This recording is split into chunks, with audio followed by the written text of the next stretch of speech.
প্রিয় শিক্ষার্থীরা, আশা করছি সবাই ভালো আছো, সুস্থ আছো এবং বাসায় নিরাপদে আছো।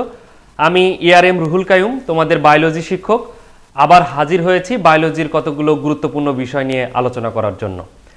আজকের ক্লাসটি সাজিয়েছি মূলত ব্যবহারিক ক্লাস হিসাবে, অর্থাৎ এই ক্লাসে আমরা দেখব যে আমরা বায়োলজি ল্যাবরেটরিতে কি কি যন্ত্রপাতি ব্যবহার করব এবং বায়োলজি ল্যাবে ক্লাস করার সময় তোমাকে কি ধরনের নিয়মগুলো মেনে চলতে হবে এবং তুমি এই কলেজ জীবনে বায়োলজি ল্যাবে যে যন্ত্রপাতিগুলো ব্যবহার করব সেই যন্ত্রপাতিগুলো কিভাবে ব্যবহার করবা, কিভাবে সংরক্ষণ করবা, কিভাবে পরিষ্কার করবা এবং যন্ত্রপাতিগুলোর নাম এবং বিভিন্ন যন্ত্রপাতির একটি চিত্র তোমাকে আমি দেখানোর চেষ্টা করব। আশা করছি ক্লাসটি তুমি উপভোগ করবে। এই ক্লাস শেষে বায়োলজি প্র্যাকটিক্যাল নিয়ে যদি কোনো প্রশ্ন থাকে তাহলে অবশ্যই তুমি ইউটিউবের কমেন্টস বক্সে প্রশ্নটি করে ফেলবে। আমি চেষ্টা করব যত দ্রুত তোমার প্রশ্নের উত্তর দেওয়া সম্ভব হয়। এছাড়াও বলে রাখা জরুরি যে এই ক্লাসটি বেসিক বায়োলজির ৩য় নম্বর ক্লাস। প্র্যাকটিক্যালে তোমরা জানো বায়োলজিতে 25 মার্কস বরাদ্দ থাকে, সুতরাং এই 25 মার্কস পেতে হলে অবশ্যই তোমাকে নিয়মিত বায়োলজি ক্লাসগুলো করতে হবে, বিশেষ করে প্র্যাকটিক্যাল ক্লাস। আর একই সাথে এক্সপেরিমেন্টগুলো কিভাবে সম্পাদন করতে হয় সে সম্পর্কেও জ্ঞান থাকতে হবে। চলো আমরা আজকের ক্লাস শুরু করি।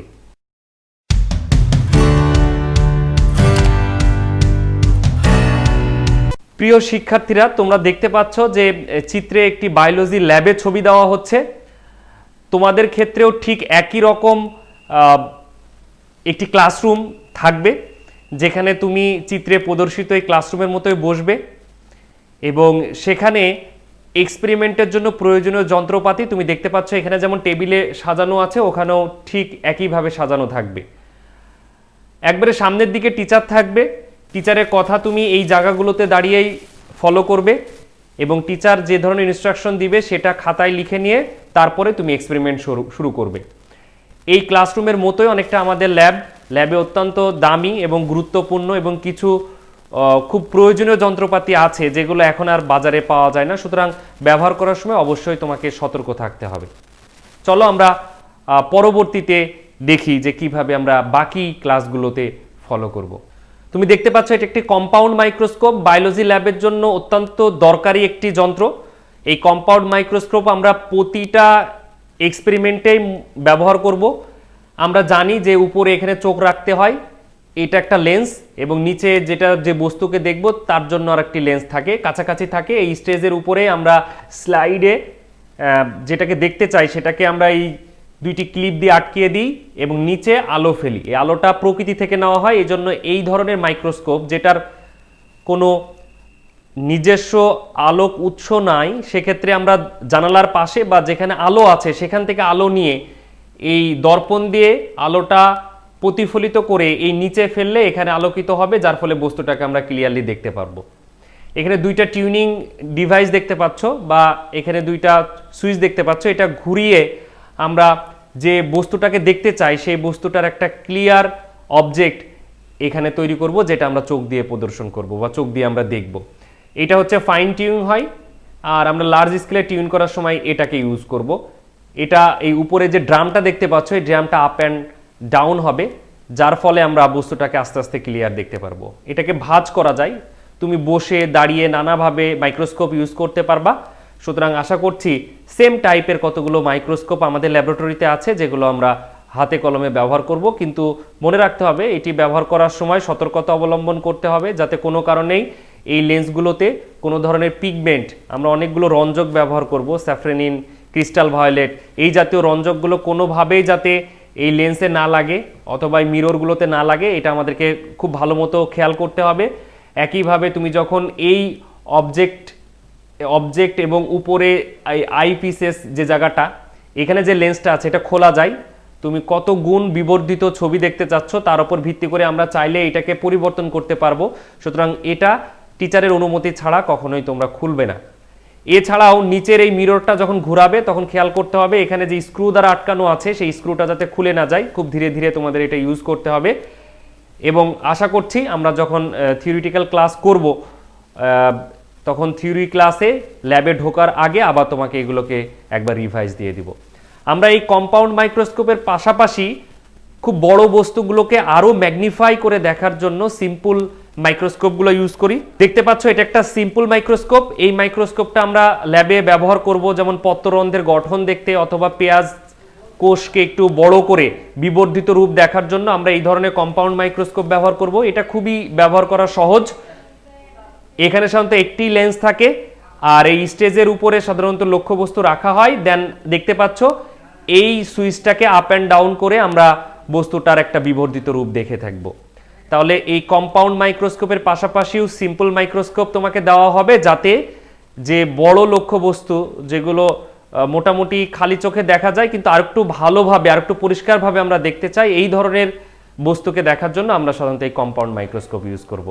তাহলে আমরা বায়োলজিতে দরকারি খুব মানে গুরুত্বপূর্ণ দুইটি যন্ত্র, একটি হচ্ছে কম্পাউন্ড মাইক্রোস্কোপ আর একটি হচ্ছে সিম্পল মাইক্রোস্কোপ, তার একটি বর্ণনা পেয়ে গেলাম এবং আশা করছি তোমাদের কলেজ খুলে গেলে ল্যাবে আমি এই দুইটি যন্ত্র তোমাদেরকে দেখাতে পারবো। আবার এখন যেটা দেখছো পর্দায়, এটা হচ্ছে তোমাদের ডিসেক্টিং বক্সের যন্ত্রপাতিগুলো। ডিসেক্টিং বক্স অনেকেই ক্লাস 9-10-এ কিনেছো, লাল কালারের একটি ডিসেক্টিং বক্স, অথবা অনেকে লেদারের ডিসেক্টিং বক্স কিনেছো, কেউ পাকিস্তানি, কেউ ইন্ডিয়ান, কেউ বাংলাদেশের ডিসেক্টিং বক্স কিনেছো। এটা কেনার সময় সবার আগ্রহ থাকে, স্যার কোনটা কিনবো, কোন দেশের কিনবো, আমারটা ঠিক আছে কিনা। বেসিক কতগুলো জিনিস থাকলে ডিসেক্টিং বক্স দিয়ে চলে যাবে। দেখো এখানে বিভিন্ন ধরনের সিজর আছে। তো সাধারণত আমরা মোটা কোনো জিনিস কাটার জন্য, বিশেষ করে যখন রুই মাছের বিভিন্ন অংশ তোমাকে কেটে দেখাবো বা তেলাপোকা কাটা হবে, তখন আমাদের এই দুইটা সিজর আমরা খুব বেশি ইউজ করি। এটাও আমরা মাঝে মাঝে ইউজ করব। ফরসেপসগুলো একটু দেখে নিতে হবে যে সামনের দিকে গ্রিপ আছে কিনা এবং দুই মাথা সমানভাবে লাগে কিনা। যদি না লাগে তাহলে যখন তুমি ধরো তেলাপোকার বিভিন্ন অঙ্গ উঠাবা, বিশেষ করে অ্যান্টেনা বা মাউথ পার্ট উঠাবা, তখন এই ফরসেপগুলো ঠিক মতো কাজ করবে না।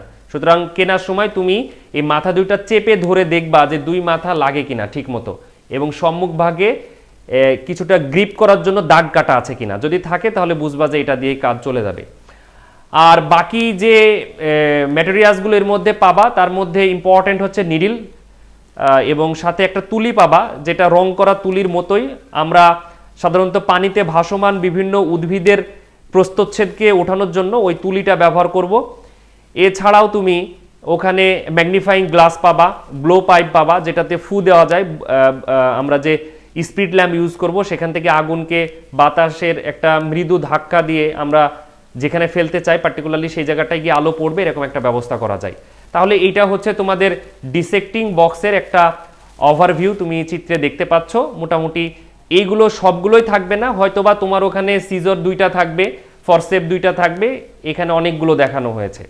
তোমরা পর্দায় দেখতে পাচ্ছ যে এখানে দেখানো হচ্ছে একটা ড্রপার, এবং এখানে দেখতে পাচ্ছ যে পাশে কিছু কনিক্যাল ফ্লাক্স, টেস্ট টিউব, অন্যান্য কিছু আছে। আমি এখানে একটা খুব ইম্পর্টেন্ট কথা বলতে চাই যে বায়োলজিতে আমরা যখন কোনো ড্রপার ইউজ করব, ধরো অ্যালকোহলের মধ্যে একটা ড্রপার আছে, স্যাফ্রনিন বা ক্রিস্টাল ভায়োলেটের মধ্যে একটা ড্রপার আছে, আর একটা আছে গ্লিসারিনের মধ্যে ড্রপার।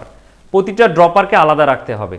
কখনোই ভুল করে একটি কেমিক্যালের ড্রপার অন্য একটি কেমিক্যালের বোতলের মধ্যে কখনোই এটা ডোবানো যাবে না। তাহলে এই যে গ্লিসারিনের ড্রপার নিয়ে অ্যালকোহলের মধ্যে ডুবাইলা, আবার ওটা গ্লিসারিনের মধ্যে নিয়ে আসলা, তাহলে সব কেমিক্যালগুলোর বিশুদ্ধতা নষ্ট হয়ে যাবে। সুতরাং এই ব্যাপারে সতর্ক থাকতে হবে। যে ড্রপার, যে ফ্লাক্স বা জারের মধ্যে দেওয়া থাকবে, সেটা শুধুমাত্র সেই কেমিক্যালটা ওঠানোর কাজেই ব্যবহার করতে হবে। এটা একটা ইম্পর্টেন্ট নোট, আশা করছি তোমাদের মনে থাকবে। প্রিয় শিক্ষার্থীরা, এখন দেখতে পাচ্ছ তুমি একটা স্পিড ল্যাম্প। স্পিড ল্যাম্পের ভিতরে সাধারণত অ্যালকোহল থাকে। সুতরাং এইটা বা আগুন ল্যাবরেটরিতে ব্যবহারের সময় আমাদের অনেক সতর্ক থাকতে হবে, কারণ ল্যাবরেটরিতে অনেক দাহ্য পদার্থ থাকে যেগুলো আগুন লেগে যেতে পারে। সুতরাং ফ্যান বন্ধ করে এবং আমাদের ল্যাব সহায়ক যে থাকবে তার সহায়তা নিয়ে তোমরা এই ধরনের স্পিড ল্যাম্প ইউজ করবা। এবং আমরা সাধারণত ল্যাবরেটরিতে এই আগুনটা সরাসরি ইউজ করি না, দূর থেকে একটা তার জালির উপরে আমরা মৃদু হিট নিই। সুতরাং আশা করছি এই বুনসেন বার্নার বা স্পিড ল্যাম্প যাই বলি, এটা আমরা যখন ইউজ করব তখন একটু সাবধানতা অবলম্বন করব।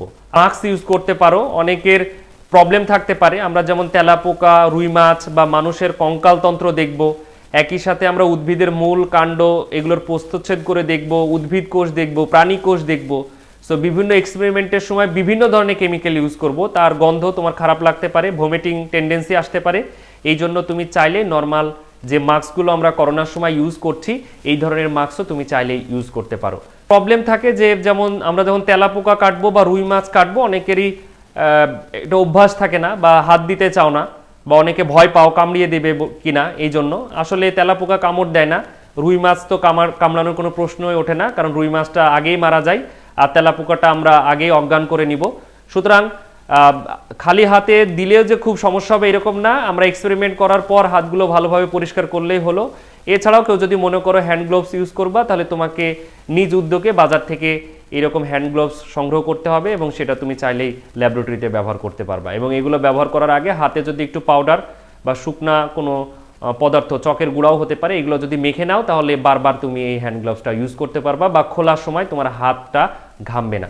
ল্যাবরেটরির এখন যে উপাদানটা নিয়ে কথা বলছি যেটা লাগবে মাস্ট, এটা ছাড়া তোমাকে ল্যাবরেটরিতে ঢুকতে দেওয়া হবে না, সেটা হচ্ছে অ্যাপ্রন।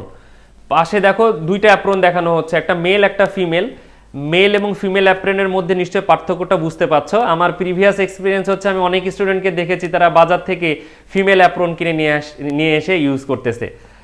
সুতরাং আশা করছি মেল অ্যাপ্রনটা কিনবা, এটা যে কোনো জায়গা থেকেই পাওয়া যায়, যেহেতু মেডিকেল কলেজ এখন প্রতিটা এরিয়াতে আছে, তার আশেপাশের দোকানগুলোতেই তুমি পাবা। এবং অ্যাপ্রন ব্যবহার করা বাধ্যতামূলক, কারণ যে কেমিক্যাল বা অনেক ধরনের রাসায়নিক পদার্থ, রঞ্জক পদার্থ ব্যবহার করব যেগুলো তোমার কলেজ ড্রেসে যদি লেগে যায় তাহলে ওই কলেজ ড্রেসটা তুমি আর পরে আসতে পারবা না। সো কলেজ ড্রেস তো আমাদের একটা বা দুইটা। সুতরাং আশা করছি তুমি যদি অ্যাপ্রনটা পরো, অ্যাক্সিডেন্টালি তোমার শরীরে এসে যদি কোনো কেমিক্যাল পড়ে তাহলে সেটা তোমার অ্যাপ্রনে পড়বে, সরাসরি তোমার কাপড়টা নষ্ট হবে না। এই জন্য ল্যাবরেটরিতে অ্যাপ্রন মাস্ট। অনেকে মনে করো যে স্যার আমরা কি ডাক্তার হয়ে গেছি যে অ্যাপ্রন পরবো? আসলে অ্যাপ্রনটা ডাক্তার বা অন্য কোনো প্রফেশনের জন্য না, এটা মূলত নিজের কাপড়টাকে, যেটা আমরা ফর্মাল ড্রেস বলি, সেটাকে সুরক্ষা দেওয়ার জন্য আমরা আলগা একটা কাপড় ইউজ করি। আশা করছি বুঝতে পেরেছ। ফ্রিতে খুব কমন ব্যবহার করা হয় এমন একটা জিনিসের মধ্যে এই স্লাইড খুব গুরুত্বপূর্ণ। স্লাইড তোমরা বাজার থেকে কিনে নেবে, এছাড়া আমরা ল্যাবরেটরি থেকেও তোমাকে স্লাইড দিব। স্লাইডে আমরা বিভিন্ন লক্ষ্যবস্তুকে উঠাবো বা বিভিন্ন স্যাম্পল আমরা নিব, নিয়ে সেটা মাইক্রোস্কোপে সেট করব। এই স্লাইডের উপরে আবার পাতলা আর একটা কাভার স্লাইড আমরা ইউজ করি, এবং স্লাইডে যে কোনো ম্যাটেরিয়ালস উঠানোর আগে আমরা অবশ্যই গ্লিসারিন দিয়ে নিই যাতে ওই বস্তুটা আটকিয়ে থাকে এবং সজীব থাকে। তো আশা করছি স্লাইডের সাথে তোমরা অলরেডি পরিচিত, এবং তোমাদের ডিসেক্টিং বক্সে 2 থেকে 5টা স্লাইড দেওয়া থাকে। তোমরা যখন ডিসেক্টিং বক্স বাজার থেকে কিনবে তখন এটা ইনশিওর করতে পারো বা দেখতে পারো যে আদৌ তোমার বক্সের মধ্যে স্লাইডগুলো আছে কিনা। প্রিয় শিক্ষার্থীরা, তাহলে আশা করছি আমরা দেখে ফেলেছি যে আমরা বায়োলজি ল্যাবরেটরিতে কি কি ম্যাটেরিয়ালস এবং কি কি যন্ত্রপাতি ব্যবহার করব।